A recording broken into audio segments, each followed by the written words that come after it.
Yeah, so Instagram has been I kind of put all my energy into my Instagram. The business coaches helped a lot with that piece too, because I didn't know anything about marketing or social media. So they were really helpful in, again, I have ADHD too. And if there's not a system for it, I'm probably not going to do it. So it was important for me to develop some systems to make sure that I could do things consistently. Um,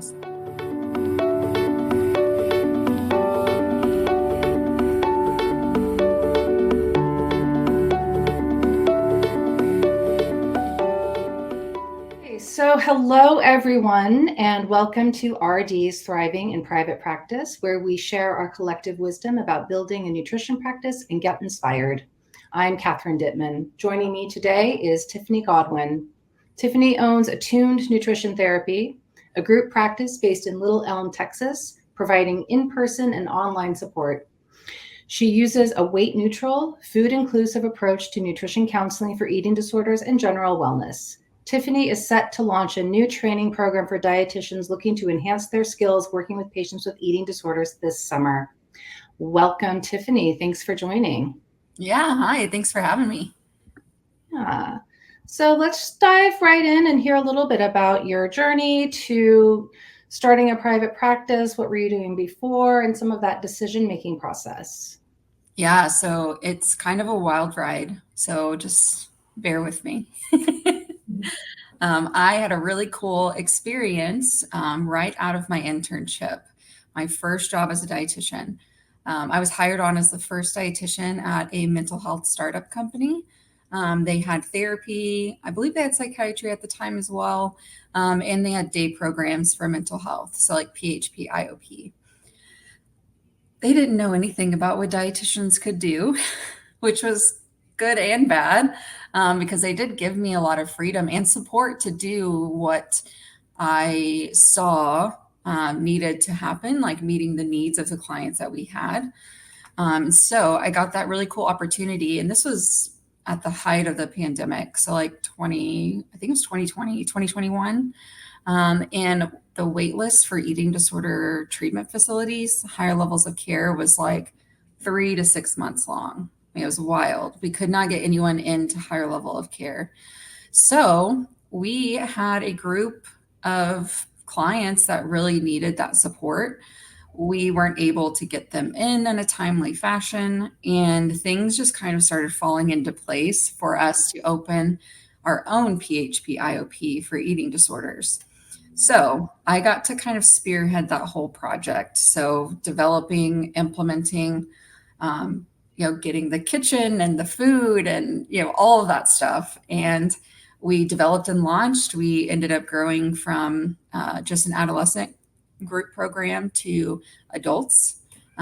We did that for about 3 years, and we made a really great program. And I don't say that lightly.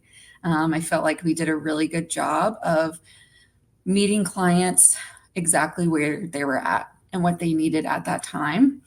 And in addition to this going on the other side, we also started ramping up our private practice for dietitians. So we ended up growing that to, I think we had gotten up to 12 dietitians at the time that were seeing clients one-on-one. So I described it as my dream job. I really loved what I was doing. Unfortunately, the company sold last year, and they decided to do away with nutrition services completely. And so myself and all of my team were laid off on December 8th of last year. And so I had been talking about and thinking about and really preparing to start the private practice for a while, thankfully.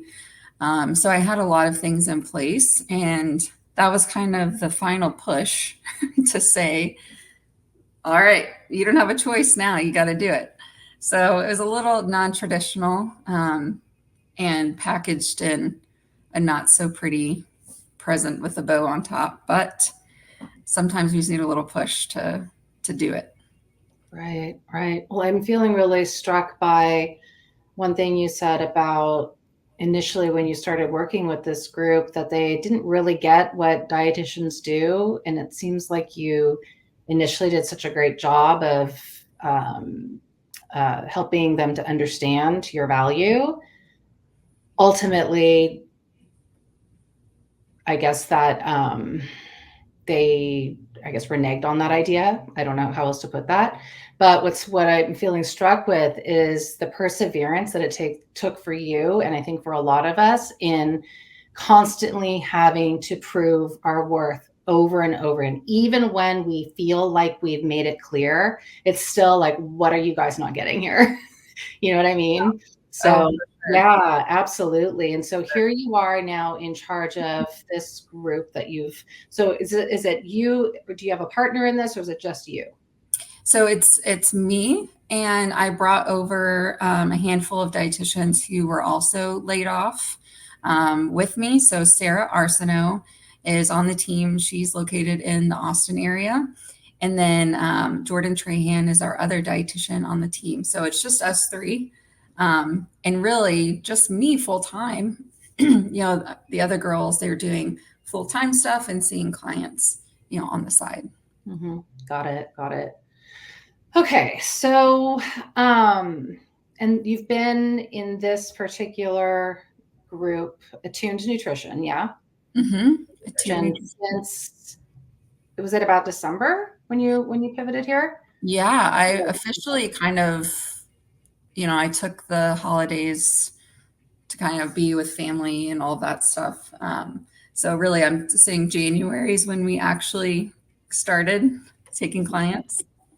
Great. So this is perfect for our discussion here. So it's, even though you have a lot of experience in running a practice and, working with a group, this is sort of a new, getting all of your ducks in a row, so to speak, pretty recently. So what are some of the most important foundational things that you needed when you started back in January, as far Yeah, as technology and legal stuff and yeah, financials?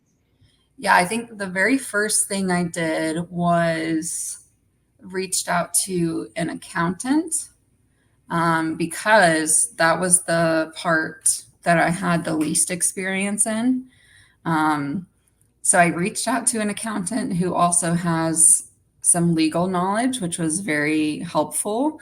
And he basically helped me set everything up. So I had the idea in my head that I wanted to do it right the first time.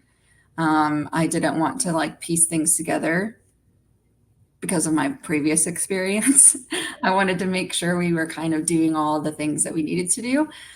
So LLC was the first thing. Once we got the LLC, I believe we did the EIN and the MPI2,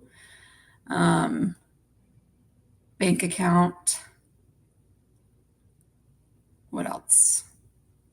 Those are the big pieces. And once I had those pieces, oh, and the domain name for the website, and also for our email addresses. I saw how important like name and brand recognition was at my previous job. They did a really good job about that. And so I wanted it to be very streamlined and clear of like, this is Attuned Nutrition across the board. So that was important to me too. What is it necessary to do that right off the bat? No, I think you could do, with less, but this was just what I wanted it to look like from the beginning. So I think those are the main pieces I did to get started. And I used Simple Practice for my EHR. We used it at my previous place. So I was, again, trying to cut down learning curves in all the places I could. It is a little pricey, but it's doing the job for now. Right, right. And so so you're in person and virtual. Yes. And how does that work as far as, do you find that more people are wanting to come in person now, or are you still finding that people are opting for virtual? It's a mix, I would say. You know, I think a lot of people appreciate the option to be able to come in person. I work with teens and young adults, and so I think it's very helpful for the teens and parents to come and meet me in person. You know, so we usually try to have that first session in person if they're able to, if they want to. That's always a nice thing to have. And then, you know, let's say, you know, we're in DFW Metroplex, everything's kind of 30, 45 minutes away from everything. So it's nice to have the virtual as an option for their follow-ups too. Okay. Okay. So, you've got your financials taken care of, but you hired the accountant. Do you also have a bookkeeper? Do you do any of your own books? How does that work for you? Yeah, pretty much everything else I'm doing on my own. I did get some help with some business coaches. It's a team, it's a dietitian and a physical therapist. And so I felt confident in getting help from them as they've done it themselves before.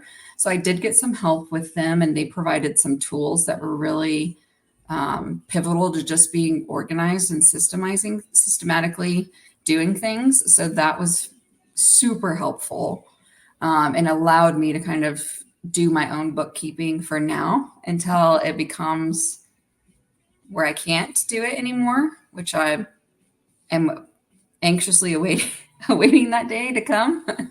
I love doing data stuff, but it's such a time suck. It's like, man, it takes a lot of time to do all of that. Sure. And I think that knowing when to delegate is super important as running your own business. And, there's certain things that are easy for us to do and some things that we really enjoy doing, right? And then Yes. some things that we know that somebody else could do a much better job, or we just don't like doing it all. And so we might delegate that out. And so it sort of sounds like right now, either you enjoy it or you don't mind it. And you feel competent, but at some point you feel like you're going to reach your limits, and then it'll be time to find someone else to outsource it to. Is that about? Oh, yeah. Yeah. Absolutely. Yeah. The things that I really love doing is like the program development, the handouts, the curriculum. I do like speaking and teaching. So those pieces, I'm like, I'll keep those. And then I need help with like the numbers and stuff on the other side. Totally. Yeah. Not quite all of our wheelhouse. So what do you use in order to create handouts? What kind of technology are you using? Canva? Do you have some other software that you use? Canva. Uh, It's yeah. my bestie. Yeah. I think they rule the market here. Yeah. I've been using it since I was an intern. So it's been 5-ish years, and it's just, I love it because they're always updating it. They're always doing more things, more features. And it's not super user friendly, but it's more user friendly than like Adobe Photoshop. Totally. Yeah. Photoshop? Yeah. Or Illustrator, or any of those. Yeah, absolutely. Mm-hmm. They're way, way, way more technical. So Canva is great. So handouts, social media content. How do you use social media a lot as part of your practice?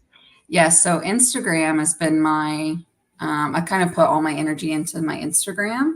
The business coaches helped a lot with that piece too, because I didn't know anything about marketing or social media. So they were really helpful in, again, just I have ADHD too. And if there's not a system for it, I'm probably not going to do it. So it was important for me to develop some systems to make sure that I could do things consistently. So I do post, I'd say at least 3 times a week on my Instagram, doing stories. As far as technology for that, I actually use CapCut for my videos. Oh, videos. You do videos. Right. Yeah. It's very good and easy to use. Okay. So video content, other more static graphic content. Do you get referrals from social media, or how do you I guess, what are your biggest referral sources? How effective is social media? Sometimes it's sort of there just for more visibility, but you're Yeah. not actually getting leads. Yeah. So when I first started out, I wanted to do a binge eating program for adults. I love working with binge eating. And so I started kind of gearing my Instagram towards that audience. And it was tough. It was tough to get leads through Instagram. Now, I haven't been doing it for very long. So, and saying all of that, there's that caveat. Now, when I switched over to the professional development, Facebook was like, the people, the dietitians are there. They're talking to each other. They're asking each other for support. There's lots of Facebook groups for dietitians in private practice, or just in general, eating disorder dietitians, anything like that. And so joining those groups and posting in those places has been really, really helpful. I've got a lot of interest for the program through Facebook. And so I think it depends on who your audience is, like who you're trying to connect with. I have gotten some referrals through Instagram, but it's only been a handful. Most of my referrals actually come from therapists, which is awesome. So working in eating disorders, that's one good thing, is you kind of have a built-in referral, because most of the time, if they have a therapist, they're going to need a dietitian, and vice versa. If I work with someone, I'm asking, do you have a therapist? Who is it? Let's collaborate with them. So that just naturally helps the networking aspect of it. Absolutely. And back to that original point that we started with, it's often the therapists who work with eating disorders that really do get what dietitians can do to help their eating disorder patients. So that is very helpful. Yeah. So what you're saying about your social media channels and who your targets are is really important. If we're only on Facebook and we're trying to work with teenagers, like, we're out of luck. There's just no way, right? And if we're not on TikTok, well, obviously we're not going to ever speak to any teenagers that way. So it's probably not going to work out very well. So the question I was thinking about earlier when I was preparing for this conversation is something I've been thinking about as far as just businesses in general, knowing when to make that pivot, how long to give something until you say, all right, this just isn't working and I need to make a change. I imagine that must have been, I don't know, a big decision for you to put all of this time into the binge eating for adults program and then sort of scrap that, so to speak, or put it on the back burner maybe, and then try something different. So can you talk us through how that decision got made? Yeah, I think that was a lesson I had to learn the hard way in my previous position. I really fought tooth and nail to kind of keep the program that we created going. We kind of knew financially it wasn't performing the way it needed to be to, help support everything else around it. And so keeping that lesson in the back of my mind, I also tend to, the coaches call it shiny object syndrome. It's like, I have this idea and then I want to go do that thing, but I'm not great at follow through and like sticking it out and that type of thing. So they helped me in deciding to put a timeline on it. So I kind of said, okay, I'm going to do this for 90 days. I'm going to, be consistent, do all the things for 3 months, kind of see what happens. And then if it's not working, well, then I have this other thing, that shiny object that I had discovered that I wanted to do. And I think that was really helpful because it almost like made the decision for me, which was easier, I think, in my mind. And I've always wanted to help other dietitians. Like I love working with interns. I love working with students and just people eager to learn. So that part of it was easy because I knew I wanted to do that. But when to decide to do it, that was the hard part. Yeah, I imagine. 'Cause it's, it's hard to balance that, knowing when to quit, and not getting stuck with sort of your sunk cost fallacy. Like, I've come this far, I've invested so much, I can't give up now, right? And realizing there's no return on investment here. Yeah. Mhm. Even if it is, ostensibly a great idea and would be helpful and you've put your heart into it, sometimes it just isn't the right time or place. Yeah. So I'm thinking two things. One is there's a conversation amongst dietitians and coaches with sort of the B2C, business to customer kind of business model, and then the B2B business model, and how we really need to keep in mind how different marketing to those different groups is, and that our financials may be affected in different ways by them, depending on our own business model. And so you've made this choice to go work with, or to market more towards dietitians and other professionals now. Does that feel like how? So you're working on getting some CEUs for this, which I think is amazing. And how do you change your marketing strategy? Sorry, it took me a while to get here. It's So okay. it just seems like such a different mindset from, talking to your preferred patient, client, customer, and now you're talking to colleagues, right? What a different strategy. And so did you have to do any sort of mindset shifting, or what did it take for you to get there? Yeah, it did take me some time to kind of shift the way I was thinking about the content. And in the same breath, I enjoy making content for people too. So I kind of decided, it's not, making content geared towards potential like clients or people out there is not necessarily going to not speak to the dietitians that might be watching, because it's almost giving them tools for their own toolbox that they could pull from. If I'm doing a video on, I'm trying to think of what I did recently.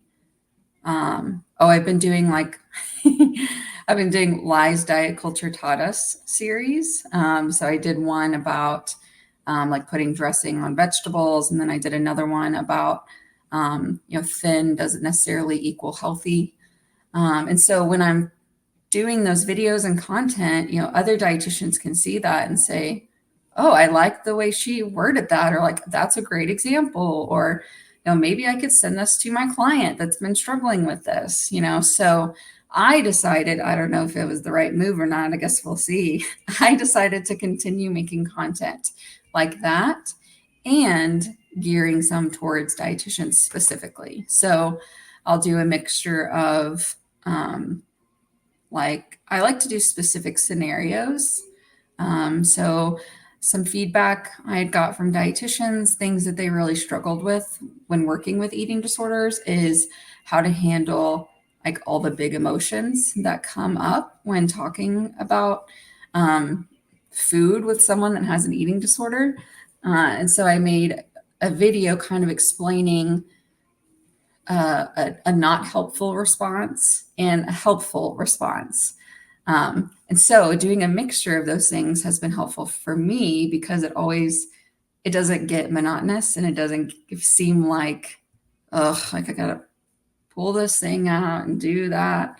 But it definitely took me a minute to shift and figure out what that was actually going to look like in real life. So, yeah. So, when I think of training for eating disorders, there's obviously kind of like the background medical content, just understanding eating disorders from a medical, physical perspective. There's a developmental perspective. There's just, a lot of sort of like basic textbook knowledge that you can learn, right? Then there's counseling skills that are also important, right? But it sounds like where you're finding your niche here is how to actually communicate effectively with a client, right? And how to use your knowledge and your counseling skills effectively in the moment. That sort of sounds like what you're saying. Yeah, absolutely. That's kind of the feedback I'm getting from dietitians. It's like they know the things, it's back there. We learned the stuff, but when it comes to like actually putting it into practice, that's where the gap is really large, because everything, a lot of things are very different from what we're taught in school when it comes to how we talk about food and how we talk about nutrition just in general. That's very different when you're working with someone with an eating disorder. And that's the piece I think we don't get taught. And that's the piece dietitians are really struggling with. It's like, I can identify it. I can see there's something going on. How do I talk to them about it? How do I bring it up? How do I ask them these questions? Or, beyond that, you're a dietitian working with eating disorders. I know what's wrong with this client. How do I help them? Like, how do I actually get them to the next step? So that's what the training program is really going to focus on. We're not going to necessarily be, this is what anorexia is. Here's some signs and symptoms. It's going to be, I want to do lots of hands-on stuff, case studies, role playing. That's where I'm trying to go. So yes, thanks for putting words to what I'm trying to do. You're very welcome. Yeah. So do you want to tell us a little bit more about the program then? Yeah, sure. So my big goal is to develop a 12-week training program that will include one-on-one mentoring with me, weekly education sessions. So it'll be like, we'll have a topic for that week. We'll learn about it. We'll do some application.